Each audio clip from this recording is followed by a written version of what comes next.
Sebuah truk nomor polisi BG8860BD yang diduga bermuatan minyak ilegal hilang kendali.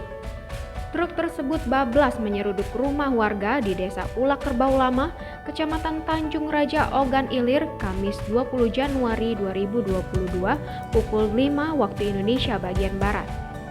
Pemilik rumah bernama Paulus bersama anak dan istrinya mengalami luka yang cukup parah, sehingga harus dilarikan ke Rumah Sakit Umum Daerah Tanjung Senai Indralaya. Darman, warga setempat mengatakan saat kejadian pemilik rumah sedang tidur di kamar. Kuatnya hantaman truk tersebut menyebabkan dinding rumah jebol dan menabrak penghuninya. Selain menyebabkan rumah ambruk, sepeda motor dalam rumah pun ikut rusak berat terlindas truk. Sedangkan supir truk usai kejadian memilih melarikan diri. Kuat diduga truk tersebut membawa minyak ilegal, indikasinya bak truk dirancang sedemikian rupa menjadi tangki besar. Selain itu terdapat puluhan jerigen. Isro Antoni melaporkan dari Ogan Ilir.